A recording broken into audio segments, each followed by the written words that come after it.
Thanks everyone for being here with Victoria Plank, aka, what do we call you? Artemis Arc, and then Chad Cooper, and he's my co-host, and I'm glad we're here again, and we're just talking about altars. So go ahead, guys. Victoria was asking you a question, Chad. Sorry for interrupting. About So I was altars, I asking believe. about Yeah. altars. So I'm experiencing all those things, but I'm not in the scene, right? So I don't know all those expressions. So I'm very curious because you're talking about stuff then that I experience, Okay. but I just don't have the expression for it. So Okay. this is why I'm really curious about it. So in the beginning, my thing with altars was, I remember being young. See, I don't have a lot of memory of my youth. Between age 5 and 15, there's a lot of like maybe blacked out areas or something, you know, that sort of thing. And that could be dealing with like mind being erased and living in a fog and going through puberty, you know, who knows. But it was, you know, those. But thinking back, I do remember asking my mom, you know, there was like a prevalent question I had that was always nagging me, and I always like, is there another me out there in this world? Do I have a twin? She says, oh honey, I would know if you did. You know, no, there's not another you out there. And I'm like, okay, are you sure there's not another me out there? You know, I get a sense of them almost like living in this, you know, being an adult and living in this apartment like above Brooklyn, you know, and it's like I'm like, why am I seeing New York? You know, I'd get this image as a youngster. That was my dilemma. And then I always felt like, man, I wonder if there's another me out there, somebody like me, you know, like wandering around. And then so a lot of people, when they talk about altars, you know, there's a technique, like they say, if you take a child, because a child's mind will fracture where an adult's mind may break. And you can fracture a child's mind off because they'll protect themselves if they're in an abusive parental, any kind of situation, you know, and in one of those moments they'll float out, and another personality takes over, and that personality creates a bubble. And so what they've learned is to take us. And now this is where it gets interesting. Now, some people were physically taken because they were raised near military bases, and then other of us, you know, that maybe not negatives, or maybe we were taken by ships. Maybe we were taken by something more stealth in a higher program. I don't know.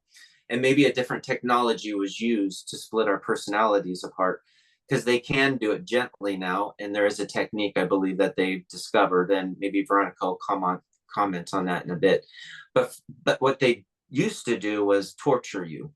And Montauk was the monster of them all. And so they were tortured the most. And so those altars are, you know, fractured and traumatized, and their memories are erased, so they don't have a sense of who their parents are. But it's kind of like you at that moment with your ego, you know, the way it's formed, without the memory, moving forward as you in a new life. And so you have to ask yourself, are these altars, I'm going to have to plug in my device, I'm going to finish my thought. Are these altars us? You know, if you have a past life memory and it's like 100 years ago, is that you, or is that another version of you? Is that a parallel you? You know, is it considered, because our soul is split up in having natural lifetimes all over the place, and then this part of us has been fractured, you know, artificially, and it's outliving its lifetimes now. So I hear a lot of people say, I did this, because it is them. However, it is not them, because it's a separate ego now, and it's moved forward, yet it is connected to that main part of them. So when they die, that fragment comes back. You know, you have to integrate it, and the personality is supposedly really, really real. Not supposedly, but, you know, I like to speak allegedly, like, and but we don't really need to, you know, amongst ourselves. We can, you know, we know that we have to integrate those into ourselves in there, and we have to treat them like real people. You can't just say like, okay, you're me, and now get over it, you know, come in, you know, you have to cater to them. You have to, you know, heal them. They're very well alive and real parts of us that are out there. So yes, it is us. And so when Actually, I go into, an altar, I'm looking through their eyes and it feels like me. So I understand why people say I, because I looked at the wall and pulled off the camera telepathically when I saw it through my altar, and I thought, oh crap, I just got somebody in trouble. But that was my first instinct because I was in their head, right? So that's my experience with altars, and I'll leave it with that. I think that was pretty well rounded. Thank you so much, Chad. Really, wow. So I love your explanation, and also, so I'm actually going through this process, but in my surrounding, no one really knows, about it. So it's very difficult to talk about it. So it's really super amazing for me to hear as if from by you. design, almost, right? As if by design. Mm-hmm. Exactly. So it's like born to my soul to hear from you about it, because I go through all those experiences, and if you are alone in your surrounding, kind of, it's challenging. But I am actually really I am completely in this phase of reintegrating those altars. That's good. And I have been split or fractured when I was very, very young, through actually really satanic ritual abuse. So, and I have, of course, completely forgotten about it. And then there are many other layers. Pardon? Oh yeah, it does happen. For example, what happened with me about one memory that I had, and I won't get into it, but this actually really happened in Mexico with one of my family members. But I was washing the dishes. I was 33 or 34 years old, washing the dishes, looking out the window. My baby was eating. He was very little. He was eating. And I think I had just finished feeding him. And then I cleaned him up, and then I started washing the dishes. I was going to put him to bed later. And all of a sudden I turned this way, and I'm like, I get a memory that someone molested me in Mexico, a family member, when I was maybe 5 years old. And I'm like, what? And what happens is they keep us so busy when we're young with school. They would take me, I don't know about you, Victoria or Chad, but they would take me on field trips all the time. And every day for many hours, my middle sister and I, but mostly me, was taken out from the class to another, like a little trailer by the school, and it was for ESL, which is English as a second language, which I find ridiculous because I learned English when I was 3 years old at Head Start. My mom put me in a program at Head Start because they came to her door saying, hey, we're recruiting children to go to Head Start. And my mom says, well, she's very active. She back in the day, they called it ADHD instead of autism. But see, autism isn't even a term that they should use for us. And I'm getting a bubble in my throat because they don't want to say it. We are very, us here, all three of us, and a lot of people out that are watching, we are very loving beings. We don't want war. We want love, and we want to love others, animals, our fur babies, and we want love and respect back. But because they hate us so much, because these people or entities, or some people call them even aliens, because there are some aliens out there that are really bad, especially the alpha drakes, and they're in everything. Even some of the Valons are really bad. So anyway, they don't like humanity. So then it tears down from the Orion group down to the other ones, Anunnaki, and then down to the pyramid of the 3, 5, 7, 11. They have 300 families here, then the 13 bloodlines.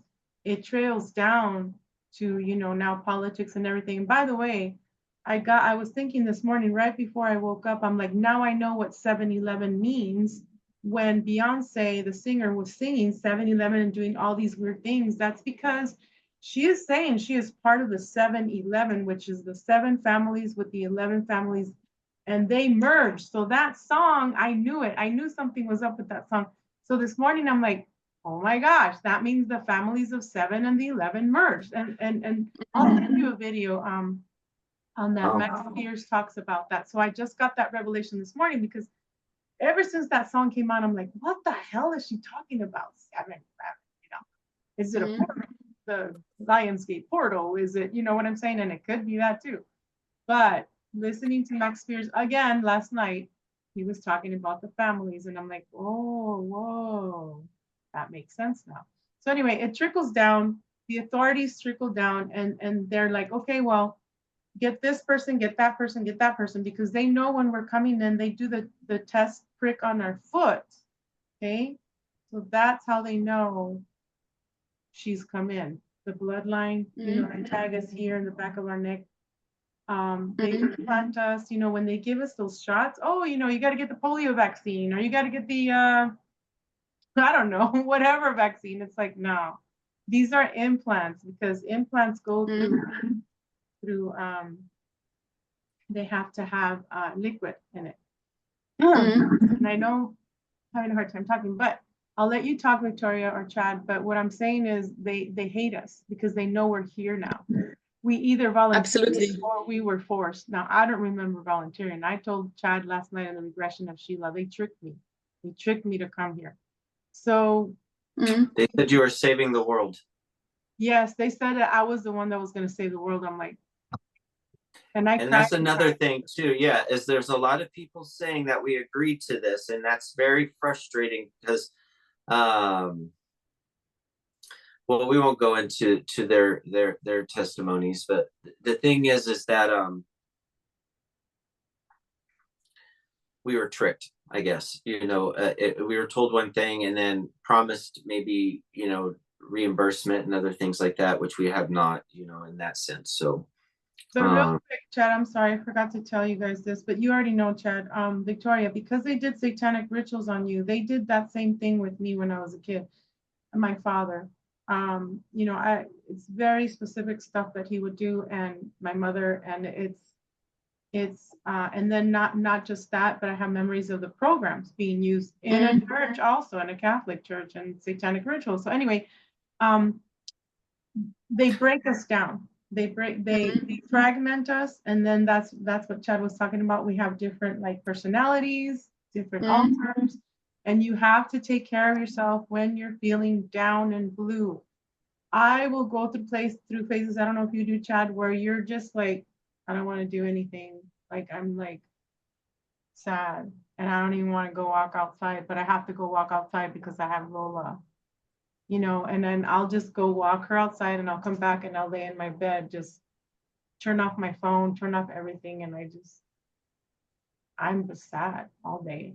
Or the next day I'll be mad, you know, like yesterday I was like, oh, like, why do I have to be here? I hate being in here on earth, and I don't have to be here, but I have kids. And then I said I was going to take care of the children of the world and the animals. And it's like, it's so much pressure on you to stay, you know, but we don't have to stay when we're ready to go.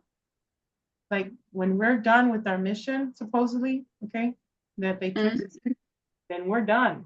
We are not going to come back. I always tell people, don't go to the white light, because there's a fake white light. And then they'll say, oh, well, your children need help, or Earth needs help. Oh, guess what? We need more of your genes because this alien race is dying. Come back. Let's reincarnate. Oh, hell no. I'm like, no, thank you. No, that's how they get you. And like Max was saying, you know, there's songs on the radio that says stay. Like I always think about the Justin Bieber song, why don't you stay, stay, stay? You know, they want you to stay, commercials, because they want you to go shopping and you can have it all and you can be a millionaire. Oh my gosh, look at this mansion, look at these sexy boots, you know, it could be like, oh, you can have so many degrees. Look, you can have a master's, you can have 3 doctor, you know, what do you call that? 3 doctorates, or be on stage, you can be famous. You know, you can have a husband or a wife that loves you with, oh, you can adopt kids, or anything. You could be a master farmer, you know, whatever they call that. Anything. Oh, well, you know, we're going to make a new breed of children, hybrids, and we're going to need you as a doctor here on Earth. Just anything to get you to stay. So I don't condone, obviously, suicide. I did it already, and I lived. My father, he did go, and sometimes I wonder if he succeeded in leaving. I wonder if he got tricked into being reincarnated, but all I know is when that moment comes, you'll know. Your body is. I feel rather not. He's not tricked to be reincarnated, kind of. I didn't think so either. I didn't feel that either, but yeah, so I don't know. Yeah.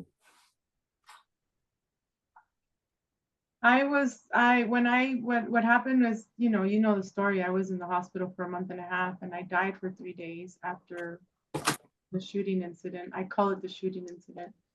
And that's when I saw the blue beings, right? I've shown the book before. They're the blue Hindu beings, you know, some of them have like a lot of arms, and they were fighting for my soul. So I somehow defeated them. They were on the ground when I woke up in the hospital with my hospital gown, and I was trying to not step over them. And I'm like, what are these things doing here, right? And then there's the white light around the door, and I'm like, what am I doing in the hospital? I need to find a doctor or nurse. They were just like staring at me like that, these things, you know, and I've described it before many times, but anyway, I opened the door and I'm back in the room and these beings are gone, but then my father's in the corner and he's like, you got to go back. And I'm like, I ain't gonna go back, Dad, like in Spanish. No me quiero ir, déjame quedarme aquí. I want to stay here. And I kept crying and holding on to him. No, mijita, no, my darling, you have to go back. You have your kids. You can't stay here. Your mission is not done. So I'm these years and years and years. This happened in Halloween of 2010. For years, I thought it was my father, but now, now I know they tricked me to come back. Yeah. Because they talk about it too in that Full Disclosure Now conference. I believe somebody in there talked about how like you know, they'll project an image of an angel into your mind when they're rescuing you in a car crash, because you're not supposed to die yet. We still need you alive. And so time warp or whatever, time warden, whatever they come in and they don't want to just like, you know, they'll freeze time and kind of fix the situation, but they project that image of an angel or something. And that's what that kind of reminds me of, you know, is that technology and hi, you know, almost like Contact, right? Her father at the end a little bit, you know, yeah. Victoria, so do you have these moods sometimes when it's like, oh man, or you get really excited and I love life and you know, do you have those? I'm trying to like, I don't want to speak for you. That way you speak for yourself and say, this is what I go through, or you know, and then also, this is part 2 of our video. So whatever you want to talk about before, and then Chad and I, we really haven't had time to draw those 3 beings that we were talking about earlier, but how do you go on about your life? If you want to say, this is the channel to do it. A lot of people that didn't know that they were used in the Super Soldier program come and talk freely. I don't have comments anymore because of the trolls, and I won't give them my power. I don't take down my video. This is raw. This is real life. That's it. We don't give them our power anymore, right? Like all of them. And they will attack again because they are really in an attacking phase. They fight against my soul that I come into my full power, right? And they did it, especially like in May, they did it last year. It was like crazy, a miracle that I survived, that my true soul survived it all. But they are getting so weak. So the attacks, I feel like they are getting so much weaker and weaker. They lose so much power. I went through so many phases. I went through so many, wow, I learned so much. You know, as a child who has been, like, as a child, I have been in those satanic rituals, and I got raped, and through that I lost my barriers. And also, just a year ago, I moved out, so I lived in the place where I grew up for 2 years. After I broke up with Lisa, I moved back to where I came from, and this I had to do. It was horrible, but I had to do it because to really get to what I promised to do in this life for this ancestry line. But I found it out only later. But at some point I found out that I thought, universe is giving me hints that I have anger. I should deal with anger. I thought, anger, by anger, I have no anger in me. I am really not an angry person at all. Anger is nothing I have. And at some point I found out in a trance state, oh my gosh, there is my complete anger body standing next to me.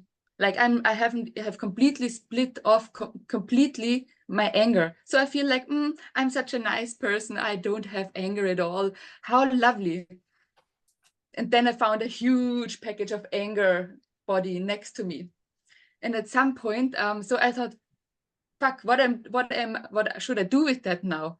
So I tried to, I just tried to integrate it. I don't know how to deal with it, but I just tried to integrate it. So I tried to integrate it, and suddenly my solar plexus, my stomach started to hurt incredibly. Like, wow, I had so much pain. I didn't know how to, like, what to do. I didn't know how to express, transform. What can I do with that anger body now? Like, what to do? So I had great pain because I just integrated it without knowing how to deal with it at all.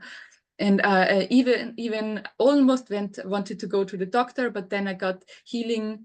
Like, I have a friend who did healing on me, and also my soul family did healing on me. And since then I learned what anger is. So anger is really important. I learned anger is very bad. Don't ever express anger. But now I learn, whenever you got, it's amazing if you want to really attack someone energetically, just cut off their anger body, then they cannot really fight for themselves anymore, right?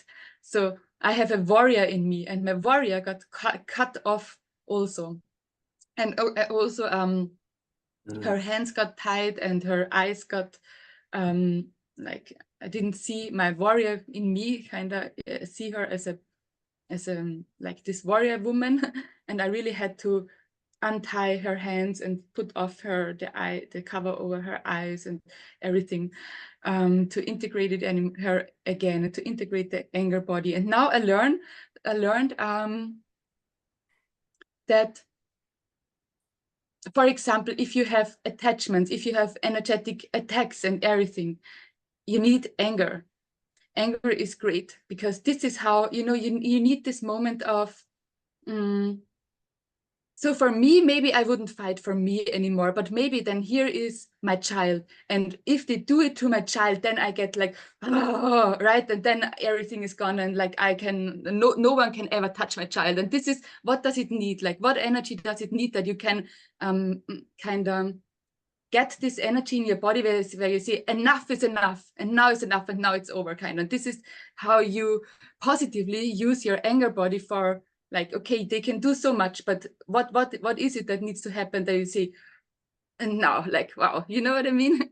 And this, I needed to learn to reintegrate my anger body, to say, okay, I have borders, and if someone steps over my border, no more. I didn't have any border anymore, so I got completely used for anything, right? But now I had to learn the really hard way to say, nobody pisses into my field anymore, right?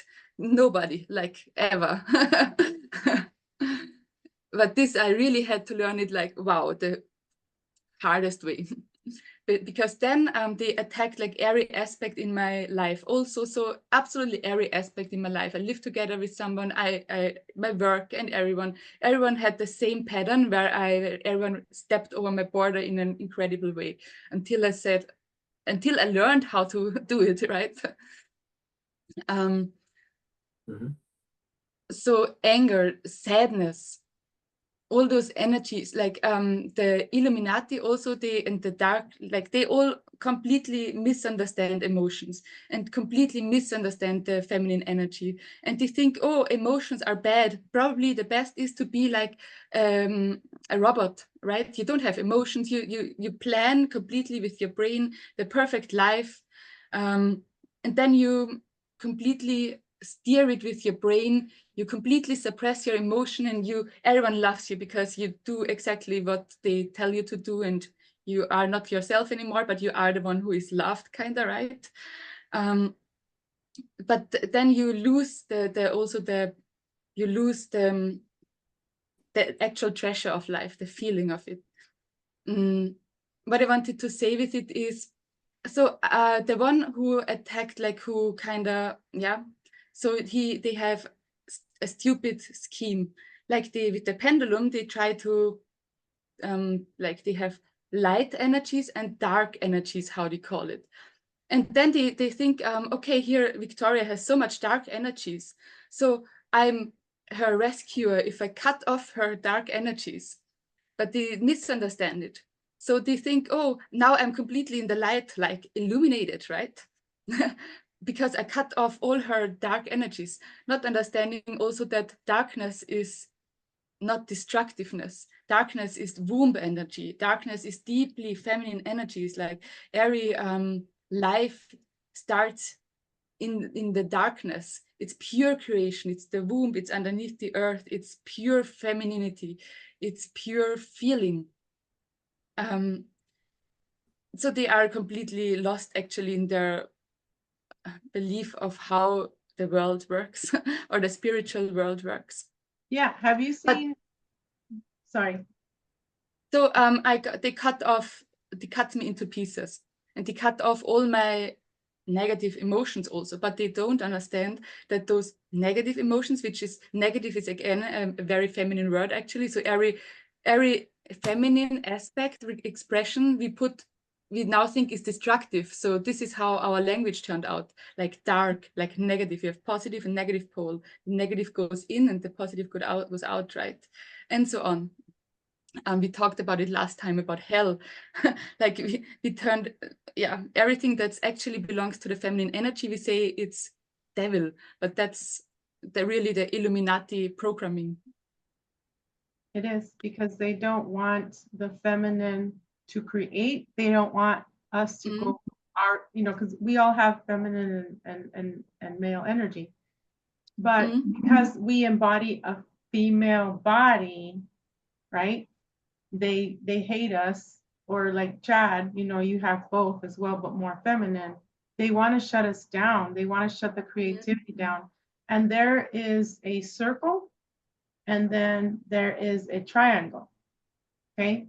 And their Illuminati, a lot of people they'll tattoo it even. But some of them, now I know, for example, when I do my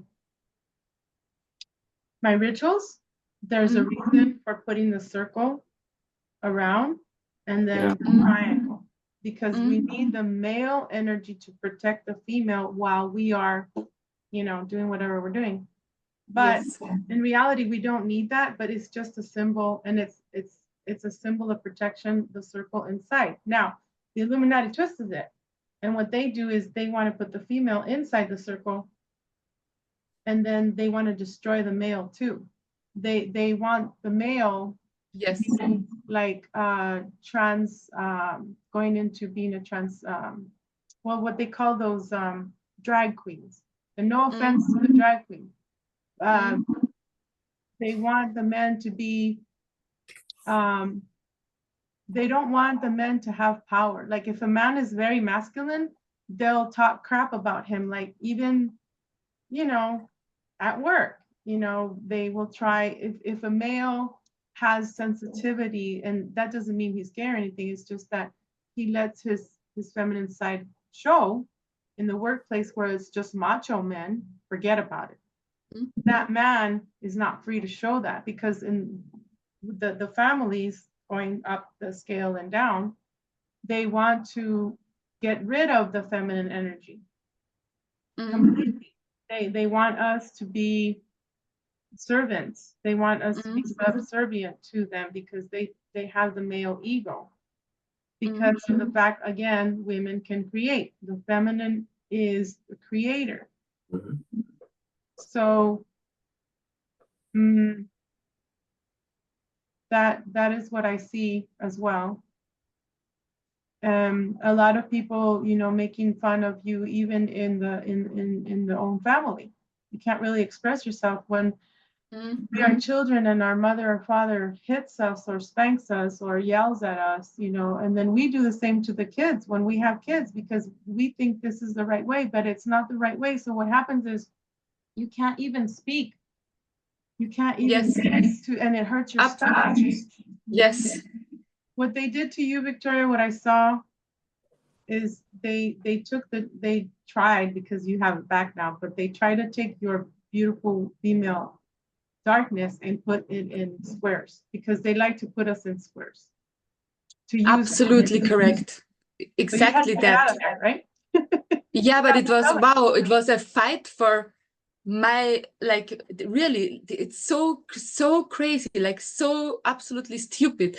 So my womb spirit really got cut off, and they, like, every night I got raped energetically. See, this was when I was grown up now. This was just, so they try to do it still. So they try to take ownership. They try to say, oh, but I own this spirit because I cut her off, kind of, or so. Completely stupid. So I'm really reintegrated me, her now. Also with that, so many memories came. So it was just, so this is why I had to go back to the place where I grew up, because otherwise I would never have found what has happened actually, because I couldn't remember any of it.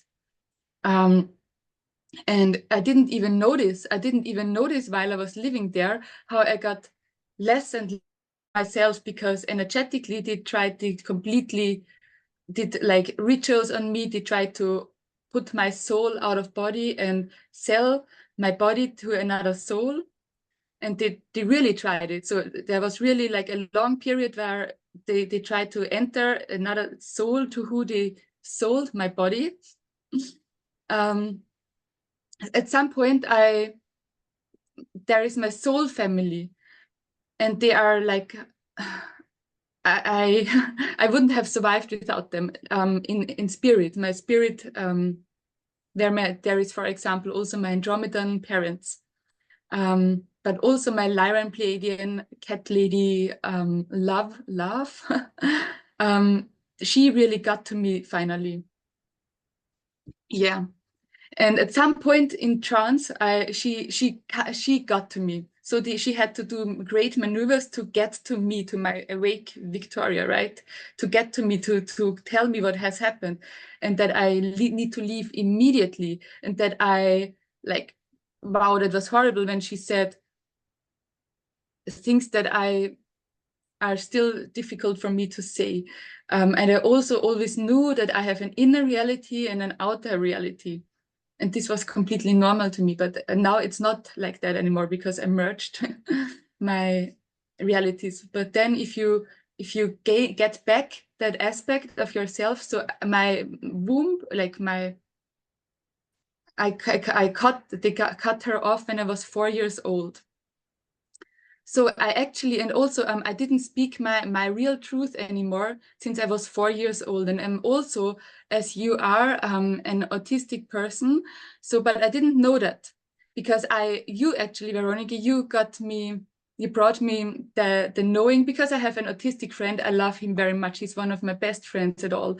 And he tells me, like, wow, he can talk to me like with an autistic person. But then I read in the internet about autistic people, and I think, no, it doesn't fit for me. And I'm also a social, and I'm also like, I never had troubles with social groups and everything.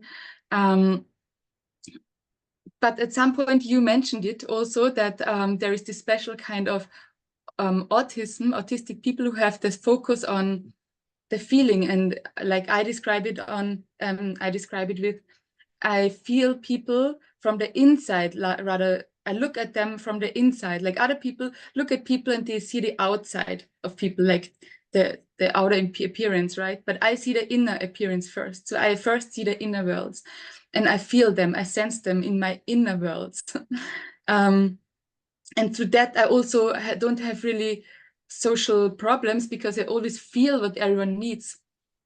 So this is kind of my autistic speciality, I can say.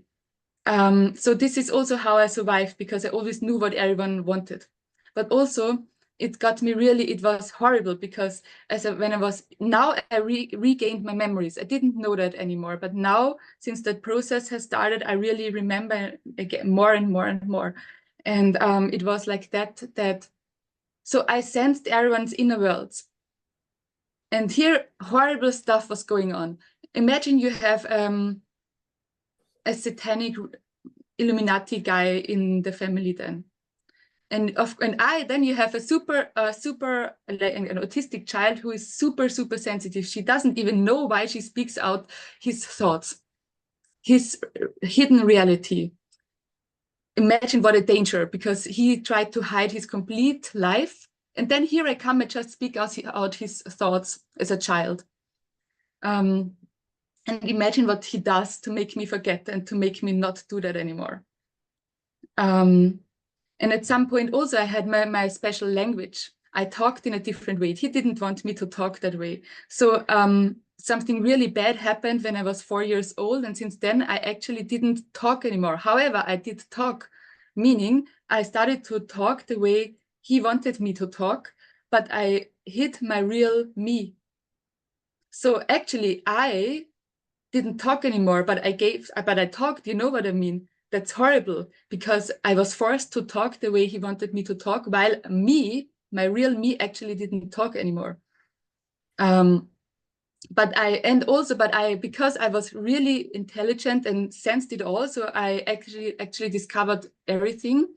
I made a really crazy strategy that allowed me to survive my true self. So so superficially they could break me, but in my inside, I was so stubborn. I had a huge soul plan to actually uncover it all at some point, remember it all at some point, never lose my true self. But I needed to hide it all. So for them, it looked like okay, now they broke me. Now I am who they wanted me to be. But in truth, my whole life, I hid my true self. But it was always I always walked the path of my heart. And always, I didn't know what it was. I just always heard that inner voice. Now I know that was actually my womb energy that was split off. And actually, it's a huge goddess. I see her spirit as a huge goddess. And I called her Mama when I remembered now, because when I was a baby, even I became my own mother, because I didn't trust any grown-up person anymore. I saw the old light. So I sensed their inner reality, but they told something completely different when they spoke. So I trusted no one anymore, because the inner reality and the outer reality didn't correlate. But then I had when I was a baby, because I also had those ET parents, I knew what does it feel to be real parents for me. And that is what I wanted. And that is what I tried to give to myself. Then when I grew up, she got my spiritual teacher. In a shamanic journey, I found my spiritual teacher. And now, so I worked with her many years. And now I found out, oh my gosh, that's actually me, my womb spirit. And even I fell in love with her. Like in spirit, I then had I felt this huge, amazing energy, this female energy. And that was my first real true love. Myself, my split off womb energy. But only like a year ago, I found out that this being that I always am in contact with is me, my womb energy, you know? And since then, now we are one.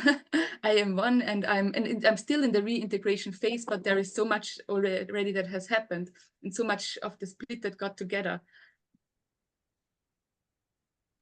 but this is how I survived, because I coached myself the whole time, because I didn't trust anyone anymore. So that I gave them then what they wanted. But for me, myself, I had a secret second life, which no one knew about, to really survive and to really become the person who, in the mission, you know, fulfill the mission. And at some point, which is now, that I completely can step out, you know. But then, can you imagine how horrible it is if you have all those incredible, this huge, incredible inner worlds and those like spiritual, like there is so much I know, I have like so much in me, but it is, I wasn't able to speak it out. Yes, I just remembered something. So when I was in California, when the rape happened, I was 16 there. I was a virgin and the rape happened.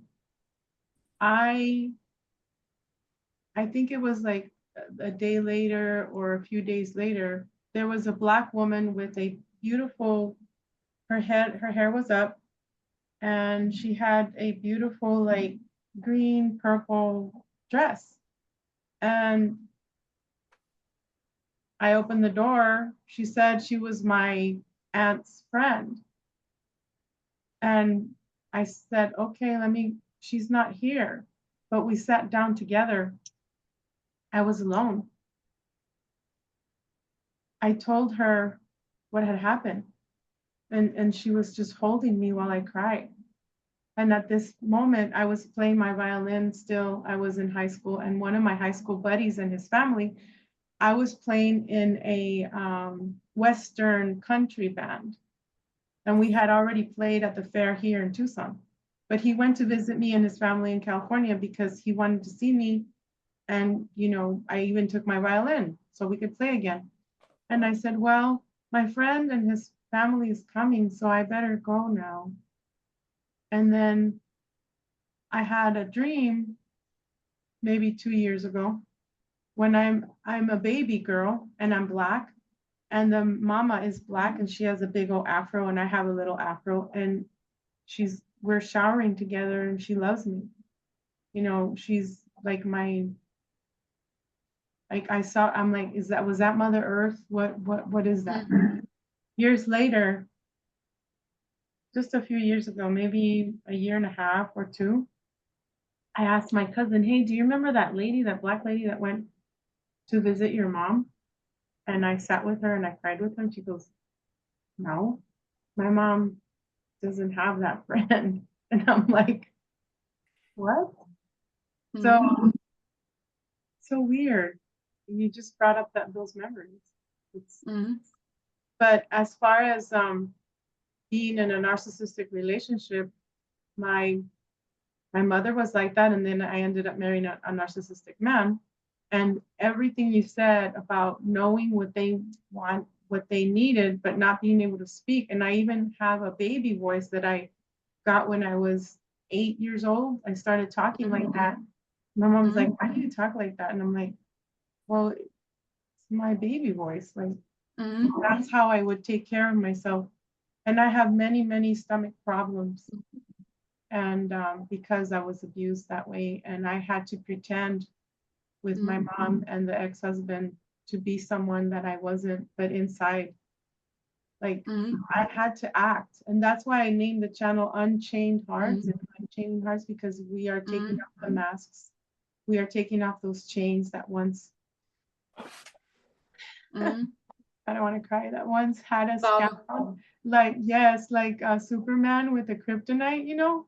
And I say, no, we're breaking kryptonite now. And I'm helping my friends and my sisters, my brothers here, release all that baggage that was not ours, that was not our trauma as children, you know, and even with the programs in school, with the teachers, you know, some of the teachers were really nice and some were very evil to me. And so I had to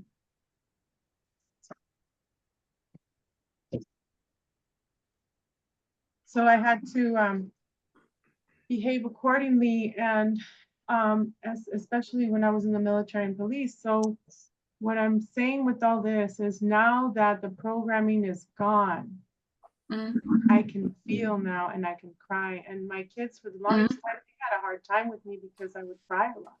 They're like, Mom, what's Yes. wrong? Why are you in the bed? Like sometimes I still lay in the bed when I get migraines or depressed because this is something that affects us our whole life because of what happened. So we're trying to, like Chad said, we have to keep healing that child in us and never betray that child. And like you said, I'm getting out of here, right? We all had to escape somehow. We some of us did it more drastically to get out of the relationship. But we did it and we're here and we're helping humanity. We're helping those that were hurt, whether at home or in the programs, to be free, to set that inner child free and to say that it's okay to feel. Like the other day, I did go to the movies with one of my really good friends, and it was called It Ends With Us. So of course I started crying and crying because, you know, the man was gorgeous. He's beautiful neurosurgeon. I'm going to spoil it. And he ends up beating her up all the time, like, and saying, oh, I didn't mean it, I'm sorry. You know, and it happened to me. It happens to a lot of people, right? And I just started crying and she held my hand and we held hands and I felt her energy, like a lot, because I can do that. You know, a lot of you can feel. And then as soon as she gave me her energy, it was gone. So then I let go of her hand and I said, thank you. You can feel when you give a hug. You know, I went to my daughter's work and I met one girl and she said later that day, she said, I felt your mom's light go out in me when she hugged me. And I'm like, wow. So not a lot of people can feel because again, the programming, the Disney, the music, the porn, the movies, everything. Childhood trauma. Yes, it's such a really feeling. Allow yourselves to feel it all. That's really what we need again, to allow us to feel it all. And if we cry, tears are healing, and tears are healing if you cry from in front of other people. It's healing for everyone.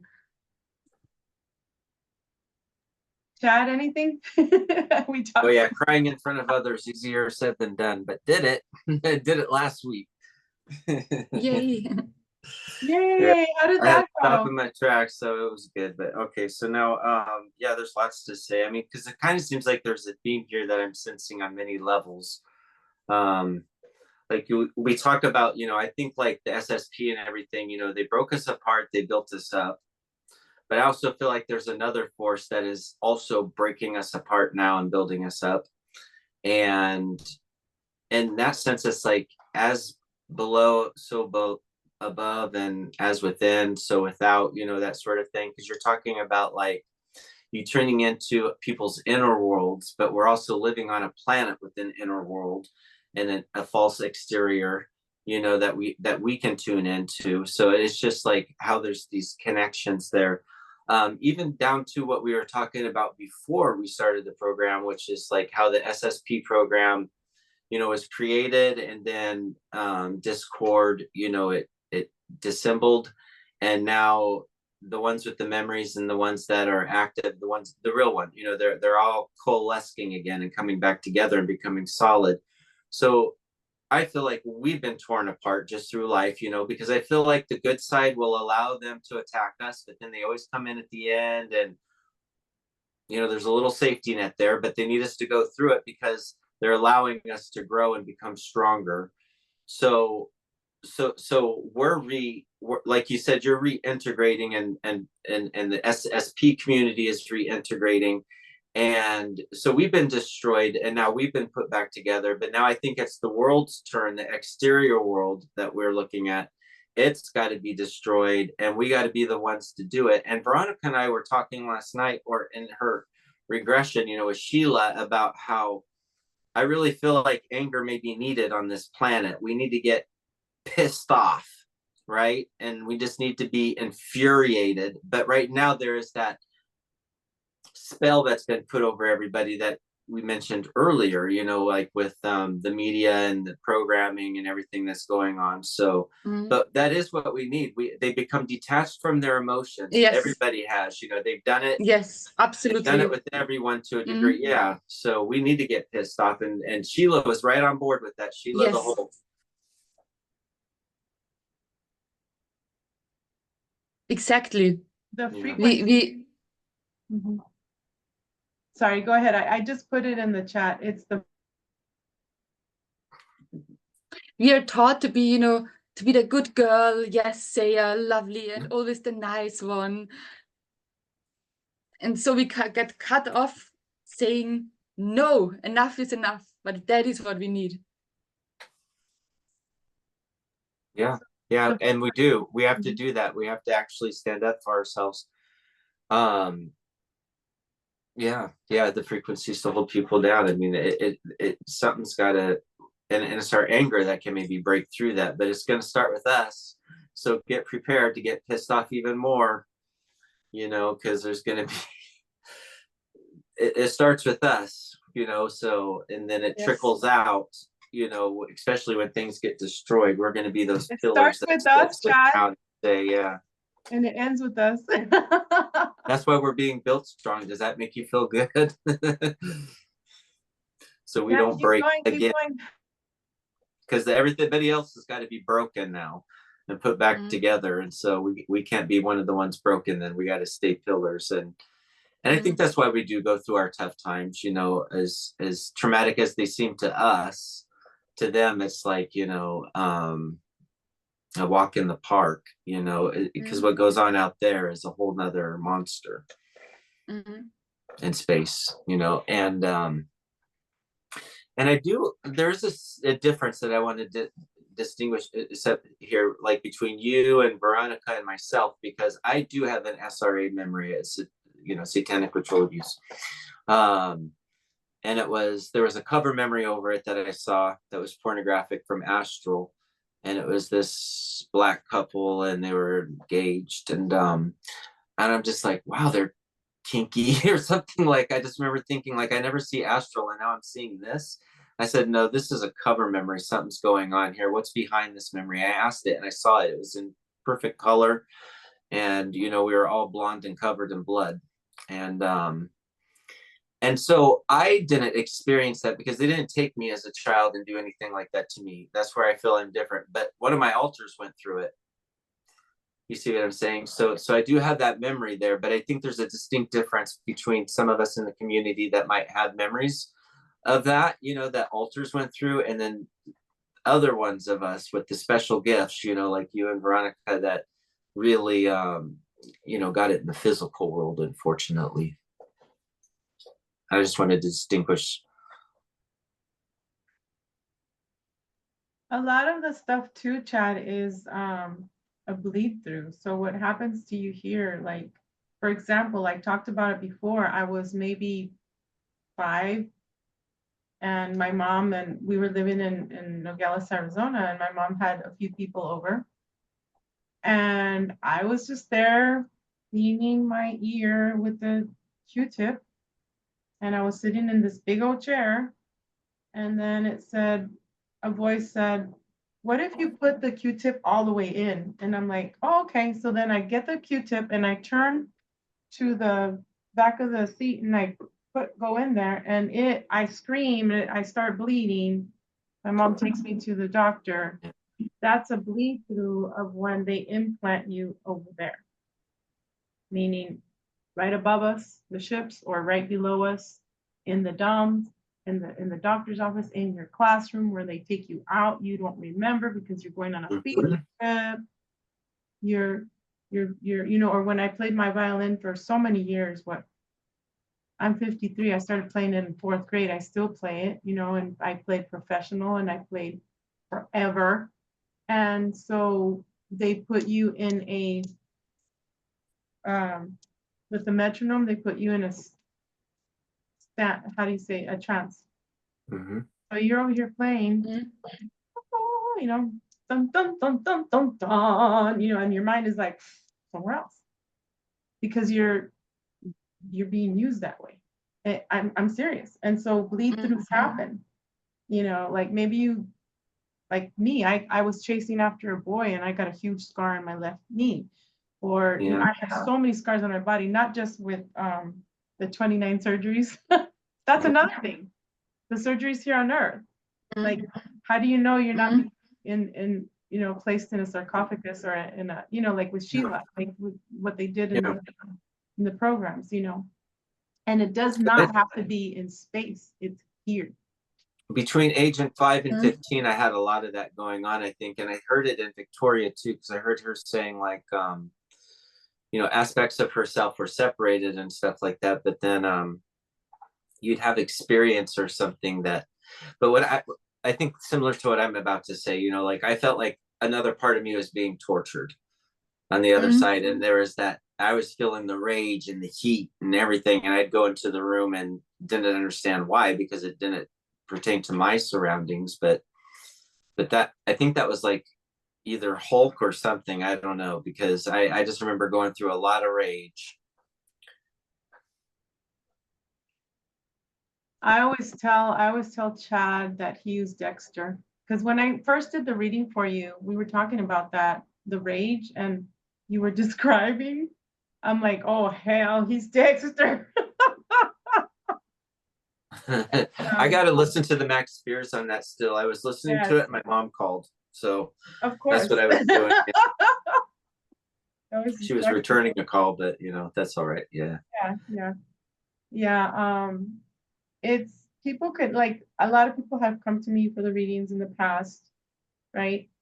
And now they're saying, oh my gosh, it's been since 2021 that you did my reading. And now in 2024, I'm like seeing stuff that you told me that I had not paid attention to, or it's in my dreams, or, and it's not like I'm implanting anything on you. No, because you have to be careful with those people too. That's why I only go to Chad now for my regressions, QHHT, because he truly loves my soul and I love him. You know, like we cannot go to other people that we don't really know, because you don't know, like some people use my information and then we don't talk anymore, right? So you have to be careful who you go to for regressions and readings, because some people, they just want it for selfish reasons to help you, quote unquote. And that's what we've all learned here. I think this is also the topic too, is the layers, right, of how we were placed in a box, like, but our inner soul was like, heck no, I'm getting out of this box or boxes, right? And I lost my trail of thought, but how to just trust yourself. I always know now that the only person probably that we can trust is ourselves, and a very few good men, right? Like they say, good, like the saying goes, we only just need a few good men, meaning like a few small circle of female, male, you know, people around us to encourage us to keep breaking programs. Like Aurelia also helped me with the singing bowls last week. And because I was being attacked in the astral by werewolves and greys. Oh yeah. Even though I have get attacked a lot there, and they attacked me. Your astral attacked me once. Yeah, they even attacked my daughter, and so yeah, they're aggressive. Very. I was just hanging out with my friend, and it turned out to be Aurelia. But before, what happens is this is how they get me. They try and get me, but they can't. Is I'm sitting, I wake up, I'm asleep here, and I wake up over there, and I'm under a tree, and I'm like so happy. I'm just reading. It's beautiful. The trees are just beautiful, and I'm in my white gown, and I pick up a fruit and I start eating it, and it's a plum. It's a black purple plum. It's so delicious. There's one that's like a little rotten, so I'm like, I'm not gonna eat that. So then I'm eating my plum, and then I walk into my house, and it's a beautiful, huge house. And my friend, one of my friends that I went to the movies with, I won't mention her name, she goes in with me. And then the water starts on the floor, and I clean it. Then more water in the other room. There's water in the kitchen. What's going on? The water's seeping. So in my dream, I have this cat pillow, and I have my dog pillow, and I have a bunch of stuffed animals, and I need more. No, I'm just kidding. I don't need more, but I got my rainbow unicorn piggy, right? So in my dream, I have you saw that one with the big old eyes. So in my dream, I show my friend, this is my bedroom. This is my master bedroom. My chaise lawn is here. I put my kitty there, my doggy there, and then the water just comes, and I'm like, well, we better go. So she leaves. And the next dream, it's the same dream. So I go outside and it's already dark. And now I have my other friend with black long hair. She's wearing a white gown. And they're giving away things to make junk journals. Okay, they're giving away paper, they're giving away stickers, they're giving away anything for me to. There's a lady there with short, blondish, sandy brown hair, very skinny, and she's on the mobile. It's one of those flip phones, and she's talking to a guy, and I still trying to remember what she said, but she closes it and she goes, "Oh yeah, those are free," she tells us, and I'm like, "Okay, thank you." So we start getting the stickers, and right. This sounds so much like an artificial dream, though. You know what I mean? Like this is an agency or something in Yes, your it head. is. It is. It's a CIA. It's just, yeah, this is. Yeah, so then I'm busy. My friend and I are busy collecting these things for the books. Oh my gosh, I can't wait. I'm going to make this and this. And then she rolls a screen. It's a screen, okay? She rolls. It's like a shocker to shock you. It's one of those things that they shock you with. But on the top, it's a rectangle screen, and they hook you up to a machine, right? So she hooks me up to this machine, and she's like, "Look at this screen." And I'm like, "What the hell? No, I don't want to look at no screen." And my friend, her eyes turn the green and blue, and then she's lifted off, and then she disappears, and then I'm still looking at the screen. And in the screen, the lady is turning gray and black, gray and black, gray and black. And then next to her, there's a guy that telepathically, his name is Lucifer, but it's the bad Lucifer, and he has short flipped hair like that, blonde kind of, and he turns into a werewolf. And he looks at me and he's like, "You don't stop. If you don't come with us, I'm gonna do this and this and this to you. Look at those behind you." And I look behind me, and there's a bunch of shadow people, men and women, and they start raping me. And I keep screaming. I said, "No, I'm not going to do what you, I'm not going to comply. I will not comply. No, no, no, I will not comply." I scream, I say no, and I wake up here. I'm like, "Oh man, that was horrible." You know, and then I said, "No, I break all ties. I break contracts. I break any oaths, blood oaths, anything, copies, mirrors, like I told you, Victoria, in the chat. I break them all. This now moment, as above, so below, I will not be involved." I go back to sleep, and the effers are still doing that. And then I yell out my son's name, but he's deep asleep. And I wake up again, and I get up, and I start telling you guys what happened, and I start drinking my water. I start burning the sage. I'm like, nope, I break contract again. And that's because they're attacking me here, and Chad knows. Yes. We talked about it before. And they can't win with me. They cannot win. Do you guys know that no means no? Fuck you guys, whoever did that to me. Fuck you and your fucking pedophile bloodline. You will not have me or my bloodline. No. So enough is enough. Ends with me, you know? So that's what happened. Yes. It's just last Thursday night. And there were ships out here, and I posted the ships on Instagram and Facebook. If you can see the little lights, you can see the reptilian. There's a bunch of reptilian ships, Draco ships. There are some TR3Bs, but they're Draco. Some of them are military, but the main one, and I told Chad, I'm like, they're here. They're here. You know, and people just, oh, they're clouds. They're seeding the, you know, they're doing the weather thing. Oh, yeah, we got global warming. No, they're fucking ships, military and fucking alien, fucking. Okay, I better stop cussing. Sheila, shush. Who's, okay, you guys are next. Whoever wants to go. Yeah. So you told about the being raped, then you woke up, you broke all the contracts, got into the scenes again. Wow, they really want to pull me out of my body and pull me into their scenes, like incredibly, like so much lately, like really, but they are also losing so much power because I usually wake up now immediately, but not always, so it depends really. But so many things that you said that I wanted to say something also. Just staying with that topic. In May, when I had this incredible, like the like such an incredible, the biggest attack, but it wasn't the biggest attack, but the biggest attack since I became aware of it and I could fight against it, because before it happened without me in my awake body here being aware of it. So it happened all there, and I wasn't aware of it, right? But now I got aware of it, and now I could fight against it, and I knew what happened. So they tried to really overtake my body completely with so many different ways. Also, like they tried to put another soul into my body. They tried to put AI technology into my body. It was everything of it that was in my body for a while. So I tried to my best and I managed. And at some point, I went to a friend, and she's a great healer, and she does Satnam Rasayan. I'm not sure if you know it. It's an Eastern. So you hold space for someone so that everything can happen that needs to happen. And I went into trance. And for me, if someone does Satnam Rasayan with me, it's like I see everything that happens. So I see it all. I see everything with my inner eye that happens in the whole field or wherever my soul is. Some people lie here and they feel better afterwards, but I see a complete movie.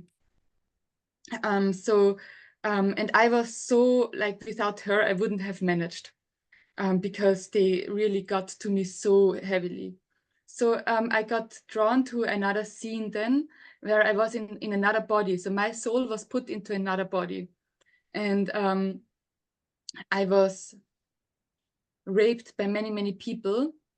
And it was a ritual. And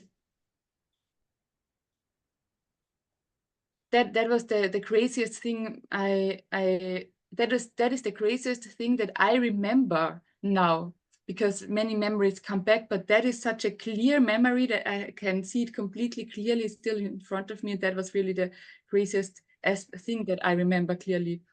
So I got this mass rape in another body, while my body here got held in a sacred space with the Satnam Rasayan and the healer. And at some point I jumped up. I kind of got completely crazy. I completely freed many, many souls. But then they somehow got to me again, and I had a death scene in the other body. Then I got from the death scene in the other body to... So then the next scene was, I could only sense it. So I sensed it, and suddenly in my other, like in spirit, I felt, oh my gosh, there is again a being who tried to have sex with me. So I tried to hit her and push, like go completely crazy to stop it. And then I noticed, oh my gosh, but this time this was my soul partner, actually, my ET soul partner, who kind of rescued me. And you know what's funny, what happened then? She did that to reintegrate that aspect into that body. So because my complete sexual aspect kind of got cut off from this body, she did that in spirit until I could feel it in that body again, so that I could reintegrate it. And then other beings who are from my soul family, for example, put something into my mouth. And I thought, like, why do you do that? In spirit, I felt it. And then until my body, in this body, made those movements, like, nom, nom, nom. So I could reintegrate it. So I was in spirit. I kind of had this death scene, and then they did several things on me until I could feel it again in this body. So that pieces, like several pieces, I could reintegrate. But then I also heard things, like I really heard about my role in New Earth, kind of. So when I was in this in-between state, I heard many, many things, and all those things that I heard made me want to continue this life and want to fight for it, want to survive it all, right? And it pushed me, it made me stronger. And then, yeah, then suddenly I woke up again from, I got back to my body completely after this Satnam Rasaya, and I was so much myself, and never was I ever more of myself after that. It was amazing. Like I could feel it all so, like every movement, I could feel the energy so incredibly much. Like I could even see my energy move, and I was so, wow, I got back so much. But then I was in a fight scene, so they tried to take it from me again, of course. So this was a long period of, wow, I really had to fight for me, but also it was a huge initiation, incredible initiation. So I learned so much about how to really become your, like embody your soul completely again. There are many techniques I went kind of through, like also completely do everything that your soul loves and blah blah. But also I remember you said you suddenly had your child voice from when you were 8 years old. And I had that same when I got back that aspect that cut off from when I was 4 years old. And suddenly I hear my inner voice. I hear my inner voice really completely in me. Like some people say, okay, you hear your brain thinking, your thoughts here, but I hear her here in my womb and I hear a voice. I hear her talking now. Like I can really tap into every muscle, into every organ and hear the spirit. I can talk really and really hear the words of the spirit of my organ. But now the most intense communication really is with my womb spirit, because that was so, like that it had a complete own life. And also she got cut off when I was 4 years old, and she's like the wisest aspect. Like she's so super wise. My heart is also so super wise. So, but I hear a child's voice and I wanted to speak it out, but I couldn't speak it out. I cannot run around now and speak like a 4-year-old child, right? So I spoke it to myself, like I really, yeah, that's because I'm not. You're so beautiful. We just talk. I am so cute, I think, and very interestingly, I noticed that I kind of speak Spanish German, because the way I speak my child German is actually, it's a literal translation of Spanish. Like, and that's so incredible, because I found out also that I have another parallel life, another incarnation right now in Peru, which was my true home love, like really. And I spoke my inner language in German, but the Spanish way. So this is what I hear now. So at the beginning, when I reintegrated her, I spoke to myself the whole time. And then I noticed, okay, people notice I speak to myself because I wanted to hear my voice, that voice, that couldn't speak since so many years. Yes, But keep I had talking. my very own language. Yes. What they don't want is for us to not talk to ourselves and respond to ourselves, because then that's when they say, oh, you're crazy, but that's, that's an Alpha Drake Nazi way that they don't want us to feel. They don't want us to talk to ourselves. They want us to just be a yes man, yes sir, I'm gonna do this and that. So keep integrating yourself and trusting yourself.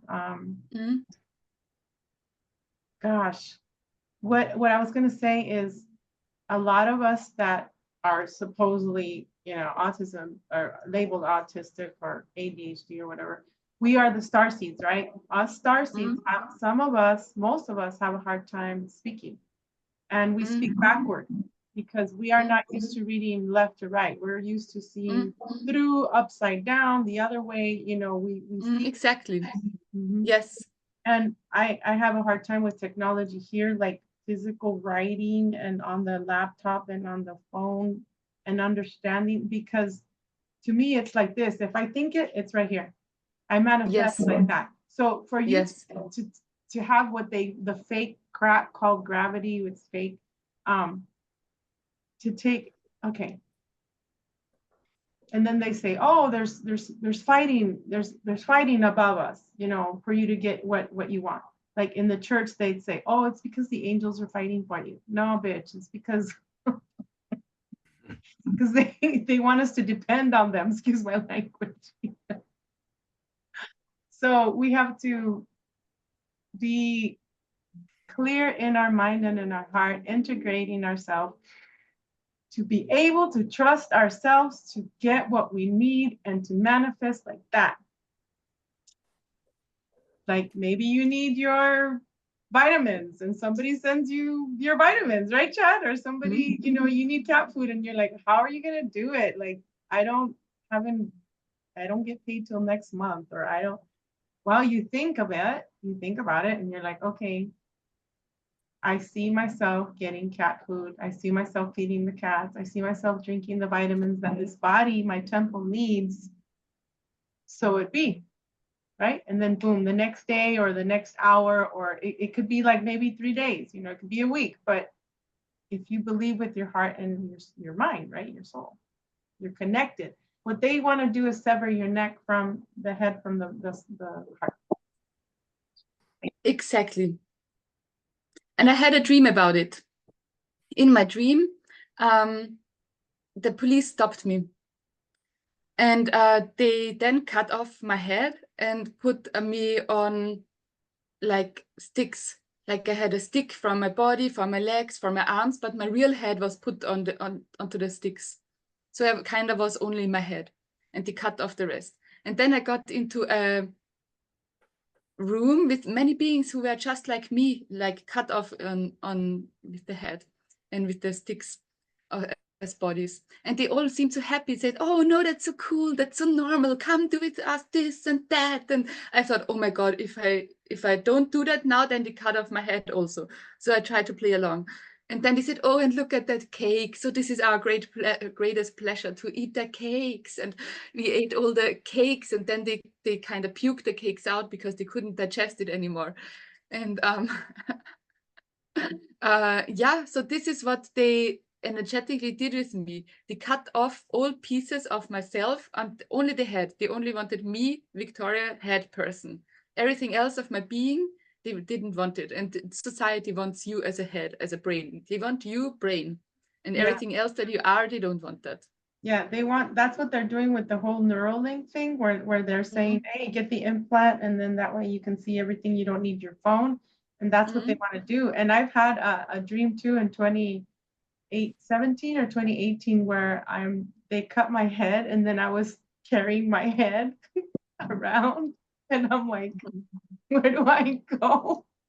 And I go into a hallway, and then because there was these guys before this, there was this guy that I was trying to help inside this house that was dark. And I was able to save one of them, but the other one, they shot him, right? So then I go outside, there's these guys looking in binoculars, and I'm looking with the binoculars. How the hell are we going to save this? Because it was like in England, and it was a white party only, and it was outside a terrace, and they have their crumpets and their tea. And we're like, how are we going to like save these people, right? So then I turn, and when I'm looking at the binoculars, then they all of a sudden my head is in a box, and I'm like, what am I going to do with it? So then I go down the hallway, and I'm carrying my head, and there's these beings that are like half dead, like, hey, Chloe, like, hey.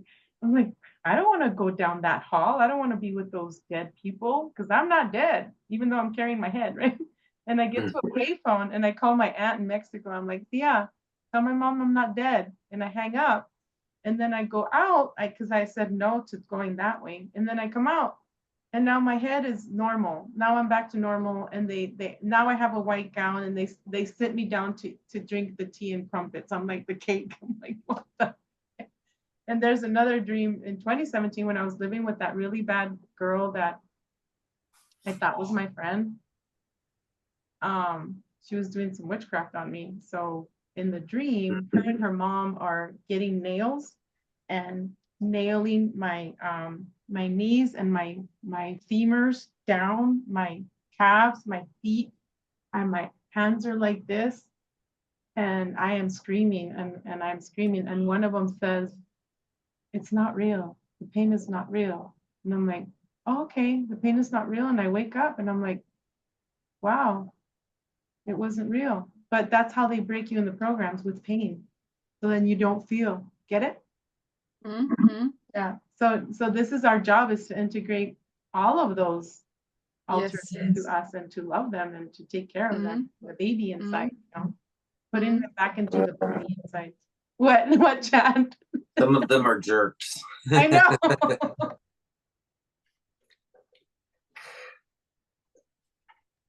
So Not anything yours, else? mine. Huh? Not yours, mine. Yeah, they're just. Oh, you They mean need our tough love. Oh yeah, yeah, I get you now. Yeah, some of mine are assholes too. Excuse my language, but so Yeah, but we got to I have integrate them German. anyways. Yeah, go ahead.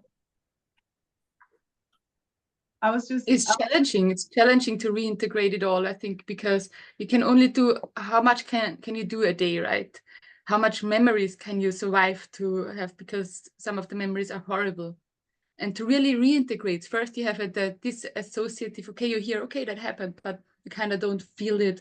But to really reintegrate, to really feel it, that it really goes through all layers of your body. Fuck, that's hard. But also it's really worth it, because what I get back is memory, which is a strength, because I now know how it works, right? And also I get back myself. So what do I get back? It's me. So I get more me. I get more into my own true energy. I get more powerful here. So because this is me. Yes, yes, and I was laughing because now I know what Chad means. I have some German commanders that I am a male German commander, and I have my crew, and it's snowing, and I'm in my green uniform, class A, and yeah, some of my alters are assholes, and we got to deal with them. Like Sheila is sometimes I can't control that girl. And the pilots are, we were pilots, some of us are pilots in Nahuatl, that's or solar warden. Some of us are triple agents, and now we have to integrate that. Double agents as well, we have to integrate them. I have a Russian as well, her name is Natasha. She's making bots, or no, I'm just kidding, she's getting the weapons ready to, anyway, so there's Katana, the one with the blue hair, and she's, the swords are like, instead of swords, they're the flying fans. There's just so many people. Yeah, and also with Mexican altar, there's a bunch. So go ahead. With the reintegration, it's so interesting because I have all those aspects who have so many amazing abilities, but I haven't integrated those abilities into the body. So for example, one of my aspects out there is amazing, like perfect in Taekwondo. But to reintegrate it, I really have to do Taekwondo in the physical body. Only then I can really reintegrate it and really bring it into this world, right? But then, so I started to do many things very quickly now. And I noticed, wow, I'm really good at it. Then I can really like learn it very quickly, because actually I have learned it already, but I've just not learned it with this body here. But this is really how, like, I have so many aspects that I like, so many passions also of myself that I couldn't live out in this body yet. To reintegrate it, I need to live it out all.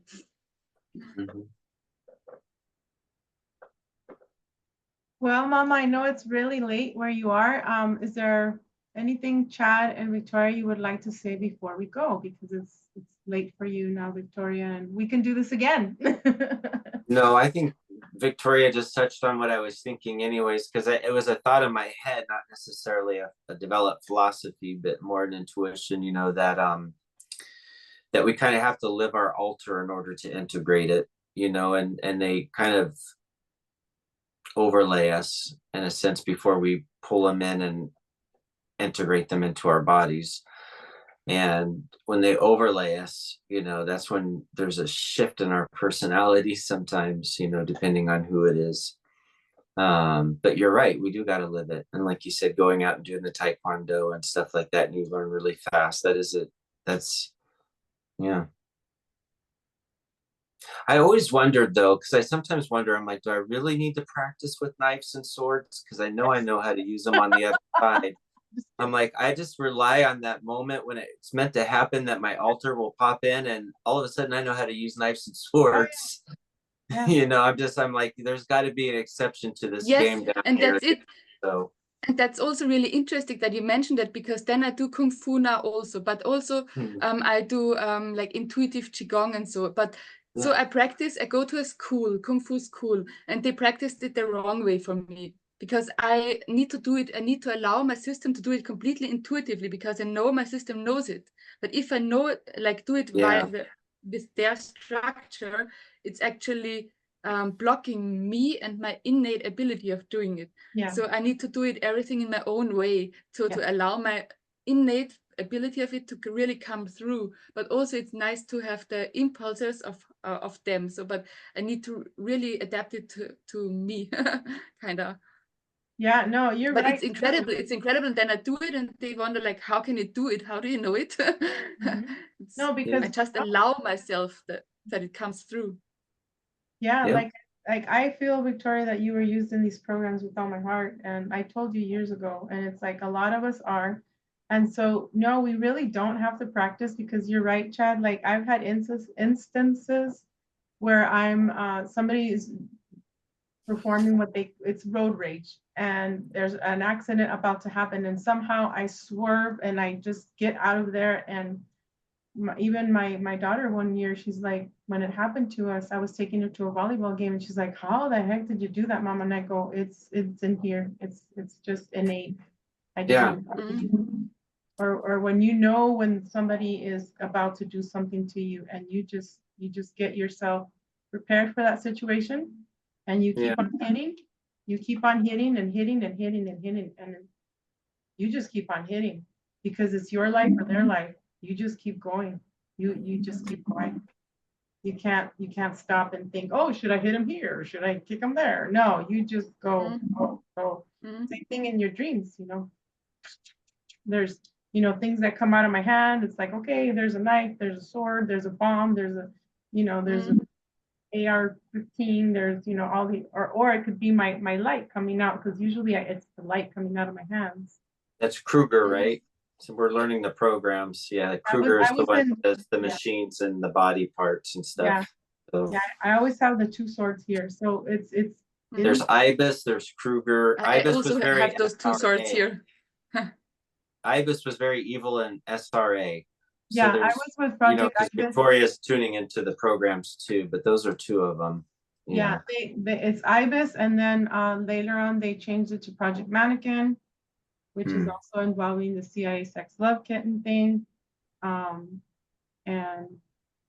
the Ibis program I was with when it was Bush, and before that was Warner von Braun. He was one of my fathers that taught me stuff. But there's a red Miata. What is that? A red Porsche. Distraction, Mr. and Mrs. Smith.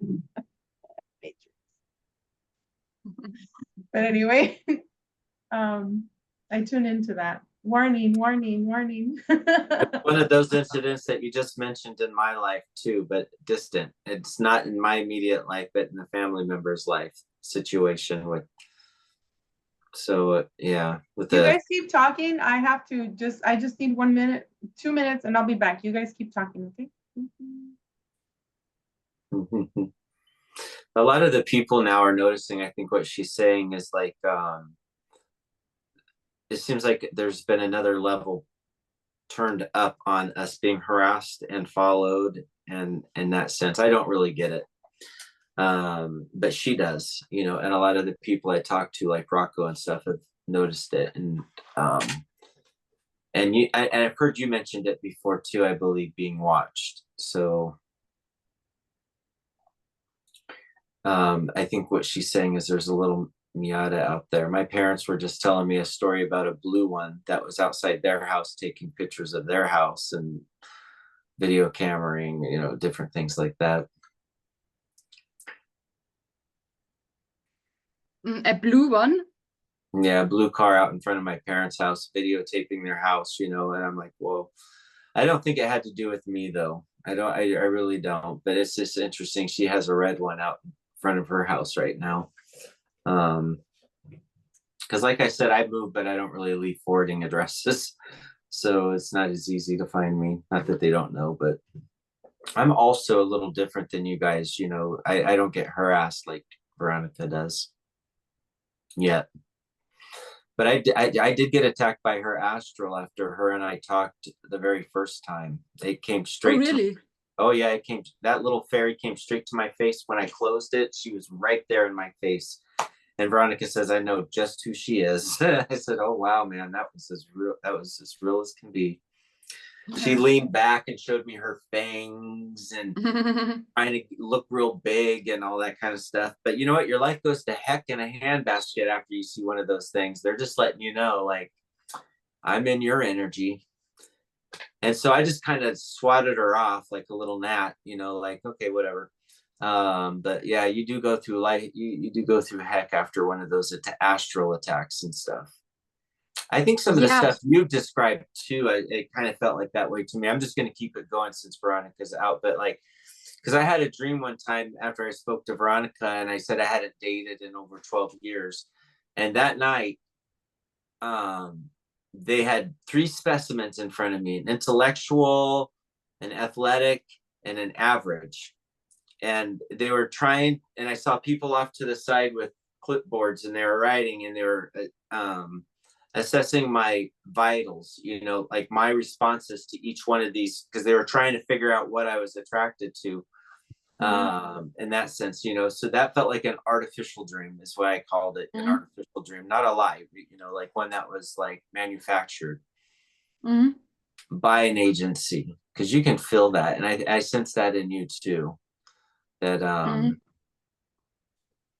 some of your dreams have been the agencies, like you said, they separated your body, I believe, and then put you in another body, and then they Yes, they still try to do it regularly. So I also created talismans for it, so that I almost couldn't stick my body, mind, and soul together anymore. But also I found out like it doesn't work like that really, because there is also always this soul. Like you can always there's a secret chamber in your heart from which you can like a sun to bring your own soul energy to your whole system like a sun.